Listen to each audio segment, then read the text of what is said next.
Hello and welcome to RUMC Vital Signs. I'm Alex Lutz. On our show, you'll meet the fantastic people that make Richmond University Medical Center thrive. A full-service, award-winning hospital located right here on Staten Island, Richmond University Medical Center, otherwise known as RUMC, has been serving the community for nearly 120 years. This past January, RUMC opened its brand new emergency department. This 35,000 square foot state-of-the-art emergency department features expanded trauma and triage units and specialty care areas for pediatrics, stroke and cardiac care, and so much more. Today I'm joined by RUMC President and CEO, Dr. Daniel J. Messina, and Chair of Emergency Medicine, Dr. Johnathon LeBaron. Thanks for joining us. Thank you. Dr. Messina, we're going to start with you. Tell us the genesis of why the hospital decided to build a new ED. Why invest in this particular area of care? Well, as over the years, volume continued to climb. The space, which the present ER before the new one was built many years ago, so we needed to really make accommodations for this increased volume, number one. And then number two, the whole expectation around care has evolved, where we needed to provide more privacy, greater family space, and greater conveniences to our patients. And Dr. LeBaron, you came to RUMC in 2020. We're building this brand new emergency department. What, from your experiences in other areas and your experience just in the medical profession, did you want to see incorporated into these designs as we started to build this? I mean, what we really wanted for that new space, and what I'm happy to see we were able to provide in that new space, is an area where patient care and patient experience was really prioritized. This is an emergency department that's bright, new, huge, spacious, comfortable, and really designed from the moment that the patient walks in the door to the moment that the patient is discharged home and leaves us from that emergency department with their experience and their comfort in mind. Having a medical emergency is not a simple matter for either the patient or the family that's involved in that matter.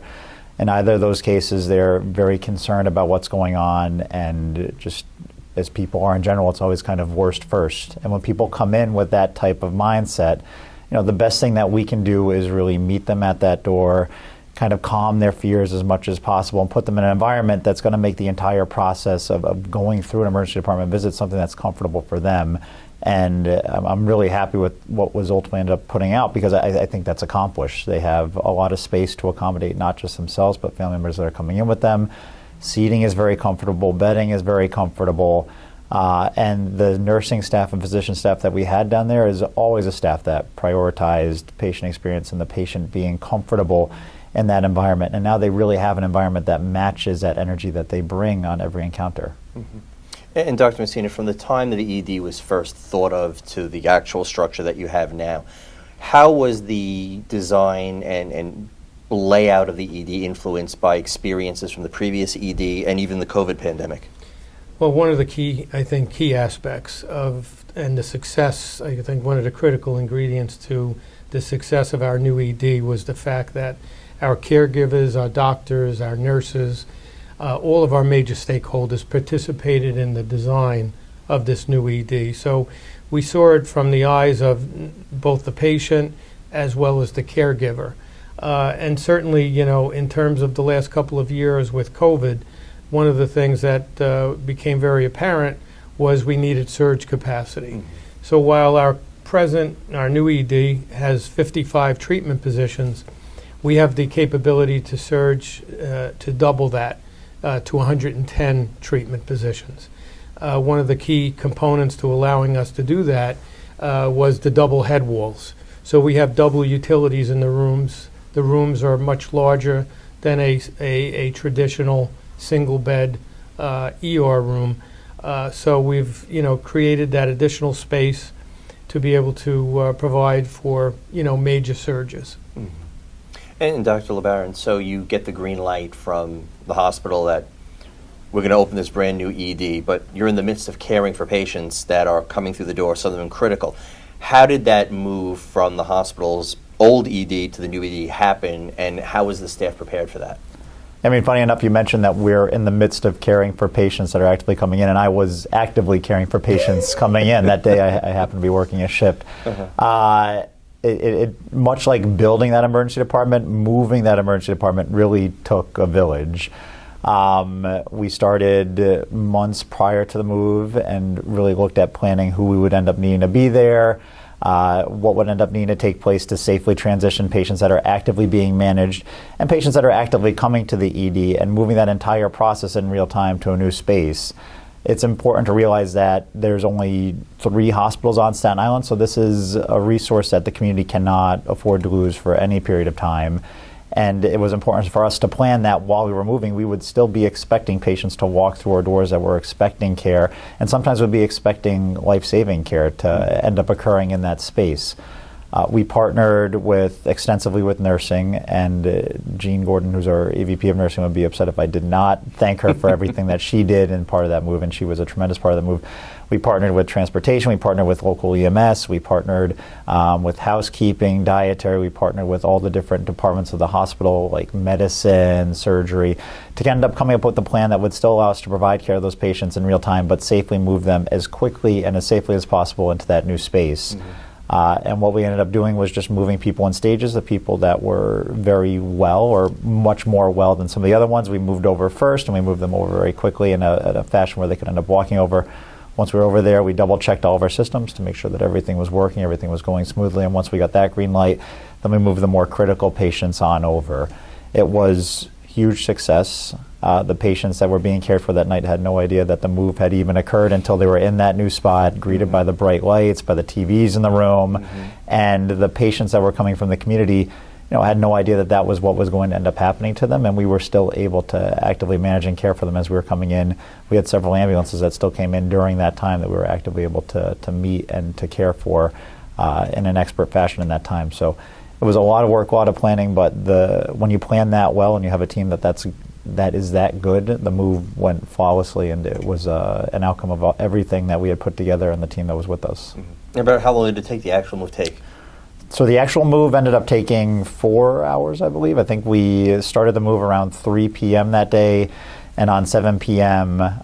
We had officially said that our receiving facilities had moved over to that new space, and that we were officially open for business in there and closed for business in our old emergency department. Wow, that's amazing.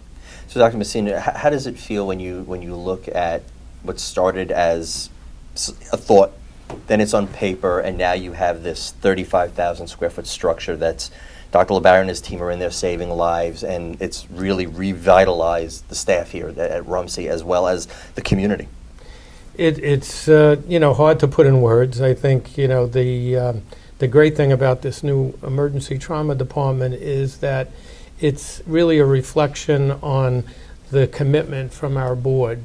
It really begins with them, with the Kate Rooneys, with the Rompapurs, with the entire board, who have believed in the great work that this hospital has done over the years, and who has really looked at every opportunity to continue to work with the medical team and the management team to keep advancing care here at Richmond University Medical Center. So lots of thought and detail went into this project, from eliminating things like cubicle curtains and introducing electronic glass so that you flick a switch and you have privacy on the glass, you flick a switch and it's clear, to the double head walls we mentioned earlier, to big screen TVs in all the rooms, trying to create a great patient care experience. I think that's really what has been very special.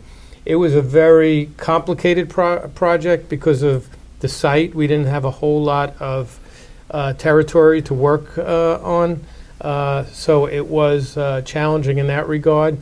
The other important feature was we wanted to bring that ED up closer to the main road on Castleton Avenue, which we accomplished.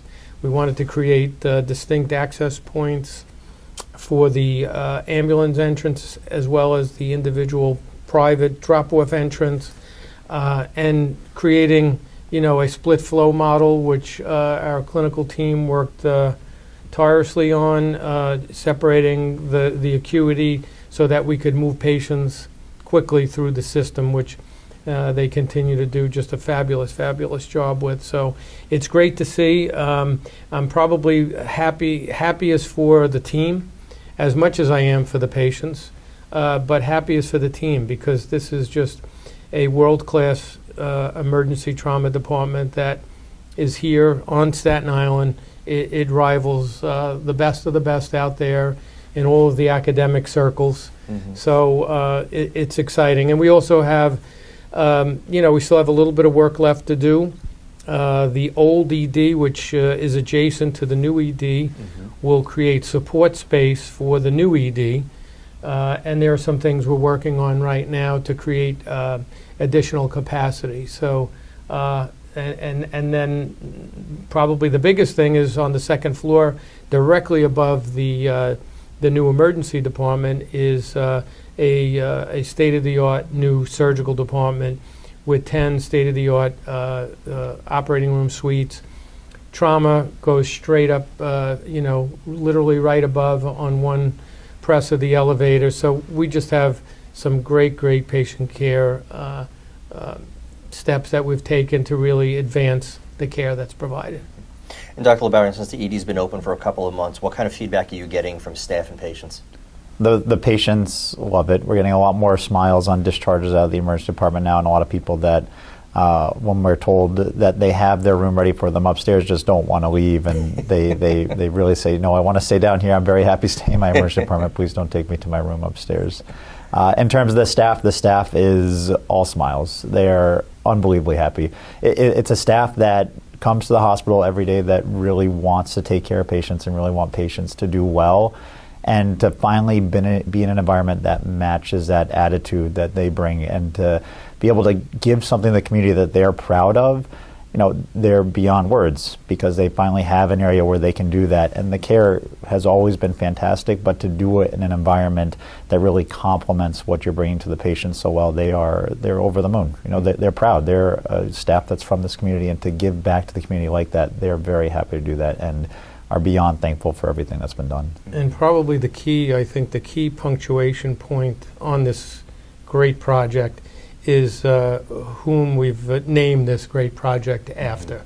The James P. Molinaro, our former borough president, someone who has been a cornerstone of the Staten Island community, and someone whose name, is right there out front, to our patients and our community.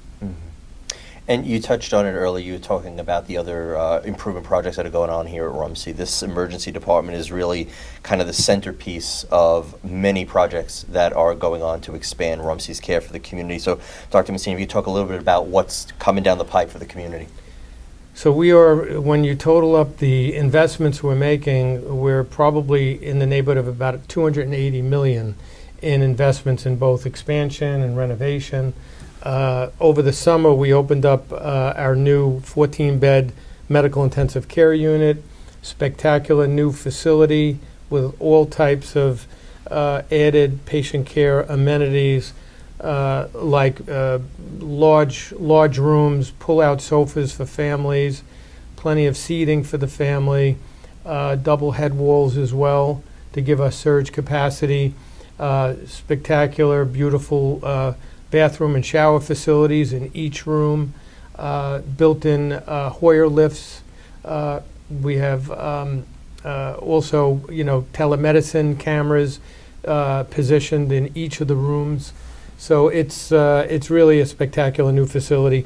Following that, as we know, we opened up the new ED in January, and now we're working on opening up the new surgical department, as I was mentioning earlier. That's slated for late summer, and that will be 10 state-of-the-art operating room suites, 6 general operating rooms, and 4 specialty surgical suites, as well as 34 recovery room treatment positions, which again transition away from the smaller cubicle curtain design to small cubbies for each of our patients.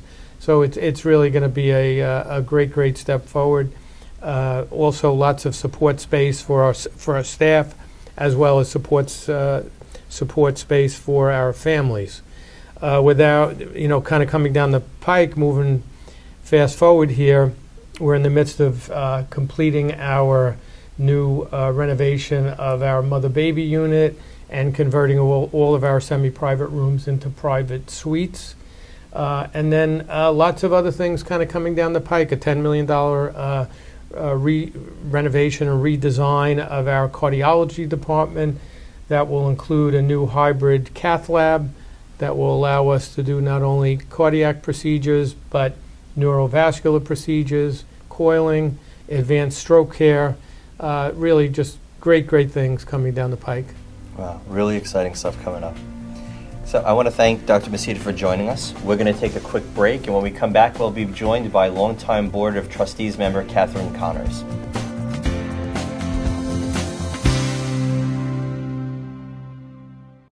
Every day, thousands of kids start vaping. And I can't let this happen to my kid. Of course, it's awkward to talk to your kids about the dangers of vaping. Hey, bestie, how's sketches? Ready? It's hard to get their attention. Ready? Go. Yes. Look at that. You didn't turn yours over. So if you want to talk to your kids about the dangers of vaping, you got to get it trending.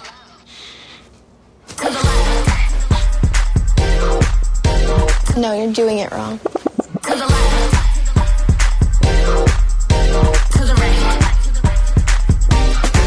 Let's go. Can we talk? Yeah, what's up? Visit talkaboutvaping.org for tips on when and how to have the vape talk.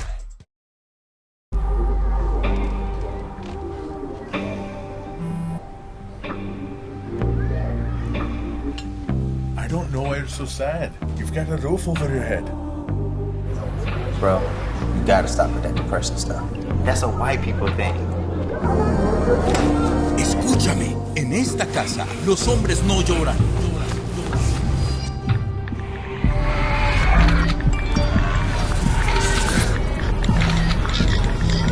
You alright? It just feels like it's coming from everywhere. Do you want to talk about it? Thanks for hearing me out, bro. Appreciate it. You can talk to me if you're feeling sad. Whenever you need to talk, I'm here, okay?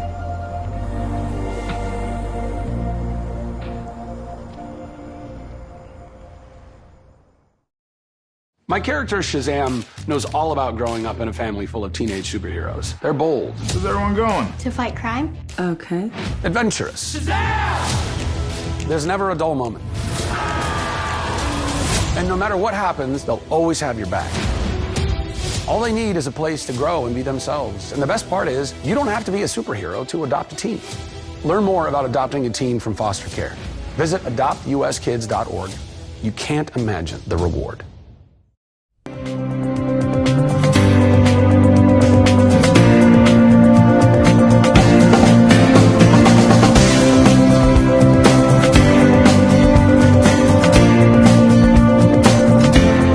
Back to RUMC Vital Signs. I'm Alex Lutz. We're now joined by longtime Board of Trustees member Catherine Connors. Kathy, thanks for joining us today. Thank you for having me. We're talking about Richmond University Medical Center's new emergency department, and as someone who's been on the Board of Trustees for a long time, tell us a little bit about the board's role in creating this new ED and some of the things that the board really wanted to see when this ED became reality. Sure. Thanks, Alex. You know, discussions for this emergency department started as long ago as 10 years with the board. We recognize that when people come to the emergency department, the patient and the family are at their most vulnerable moments. And we had this phenomenal staff, but the facility was lacking. As mentioned earlier, it was designed in 1978 at a time when our island had half the number of people. I think we were at about 250,000 people at that time, and we've certainly grown quite a bit. And so we recognized that this was an urgent need. But what we needed was a leader to take us through a renovation. And a search began, and in 2014, we hired Dan Messina. He knew from day one that that was the board's priority to get this ED up and running. And he took it and he ran with it. It was quite a bit of work, but here we are all these years later. And Dr. LeBaron, as Kathy was just saying, I imagine working in emergency medicine has got to be very rewarding. Obviously, it's the career path you chose. What is that like when you, a day in the ED? I mean, you could be walking around doing the mundane paperwork, and then all of a sudden a trauma one comes in, and you've got to shift gears immediately. How do you, the mindset, and how do you walk through that process? So the experience itself is very difficult to describe to anybody. I mean, I really don't talk work with my wife often because it's just like it's tough to explain to people that aren't in it and that don't experience it. There's a lot of reward in it, and it's certainly the lives that you save, but it's also just the lives that you touch. And as Kathy put it, a lot of patients come in very vulnerable, at their most vulnerable. And while it might not be, again, saving a life, it's just some of the words that you can offer to them, some of the thoughts that you can offer them, some of the direction that you can give them to get the definitive care they need, ultimately ends up meaning a lot to me, at least as a provider. And that's one of the big reasons I went into emergency medicine. I went into it ultimately because I want to help people. That's my goal, my mantra is doing the right thing and helping people as best as possible. And there's no better place to do that in emergency medicine. I mean, the barrier between physician and patient doesn't get much less than it does in the emergency department. They're literally sitting right next to you the whole time. And if they have any questions, concerns, that point of having that barrier so low makes it that those conversations are much easier to have. You know, there's no build up to it. You know that this is just someone that's sitting right next to them. Let me go ask them and talk to them about what's going on in my life. And a lot of times you end up discovering a lot more than just their basic complaint. They'll come in for chest pain, but oftentimes there's something much deeper that's driving that visit to the emergency department. And it's really only something in emergency medicine where you can reach that and touch someone like that and help them in that respect. And Kathy, as I said to Dr. Messina earlier, you know, the board was involved when this was probably starting this conversation. And now you have this structure, but it doesn't happen overnight. A lot of people had to be involved, from elected officials to community groups to donors. Can you talk a little bit about how all these people came together with this driving goal to make the new ED happen? Sure. We needed buy-in. At the time, you know, we are a community hospital. We're not this major corporate organization. We're a community hospital. We needed buy-in from our community. We needed the elected officials behind us. We needed community leaders. We needed full board participation. We needed buy-in from the medical staff and all of our employees. And you know, it's one of the most, I think, heartwarming things in this that happened during the Capitol campaign. Our employees were incredibly generous. They were willing, and they gave, and they supported this. They knew the importance because they care, and that word keeps coming up throughout this program, caring, because people genuinely care, and that showed from major lead gifts of 100,000, a million, and more, to smaller donations, but donations that meant a lot at every level. It was very impressive. And so now that the ED is open, Dr. LeBaron, how does the staff feel? They must be having all this new equipment at their disposal to help care and save lives. Yeah, I'm very touched by your comments because I did not realize how much of the staff actually donated, and the pride that they show in working in that department shows. I mean, the second they walked over, they smiles lit up, faces lit up. They were so excited to be in that environment and to be in a clinical environment that matched the great care that they were already giving. I mean, they were already doing world-class things in the emergency department that they were in, and that was from 3-4 decades ago. To be in an environment like that really matched everything that they were putting forward, you can tell it meant a lot to them, and they have not stopped being happy since they've gone over to that department since they started working there. So everyone's very happy, but the staff are just, they're blown away by what was put together for them. And when we talk about an emergency department, you know, it's a place that, you know, people don't want to go. But if they have to go, it's obviously it's an emergency. And we hear these terms about RUMC being a level 1 adult trauma and a level 2 pediatric trauma center. What does that actually mean to the layman? Yeah, so that's a huge resource for the community. And I'll go back to what Kathy said again. We are a community hospital, but we provide care that you're going to end up getting at like a top-notch academic facility in the city. And that is that level 1 designation, that level 2 designation. There's so many resources that go beyond that. So what it means to the patient as they come in It means that they have a team of surgeons, a team of dedicated surgeons that are specialized in trauma surgery, but also specialized in neurosurgery, specialized in orthopedics, specialized in thoracic surgery, specialized in pretty much everything from the head to the toes, that are at their beck and call and can come in and treat them in an emergency if they need to be there, and can come in and treat them in a time frame of 30 minutes to 60 minutes if they need to end up being there to treat something that they need to save their lives.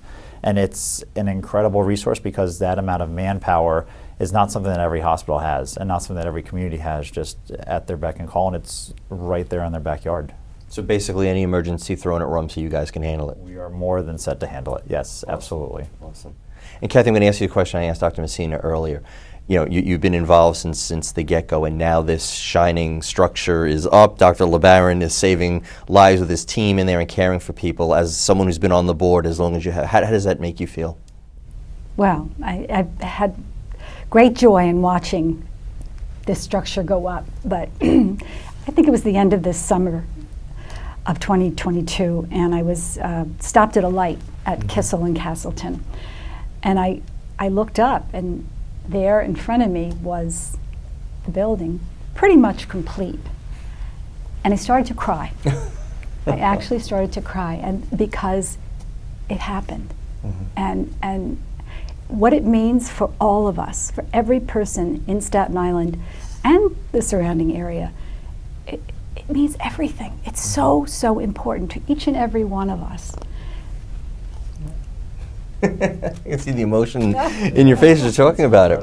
Dr. LeBaron, I'm going to let you have the last word. So we have this new ED that's open, but what can people expect when they come to this ED in terms of the professionals they're going to meet, caring for them, and the service they're going to get?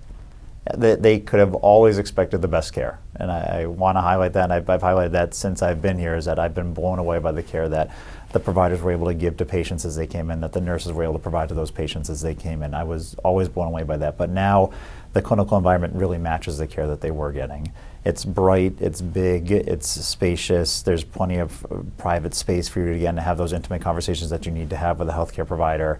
There's considerations taken for the patient at every turn. There's food available for patients, coffee available for patients, TVs available for patients, space for patients' families to be with them, because that's so critical. We often think about the patient, everything that they need, and then forget that they need to have their patient or loved one with them during, again, a very vulnerable time. And this new emergency department affords for that and makes sure that that's a priority, because it's a priority for our patients and for their loved ones, and it needs to be a priority for us too.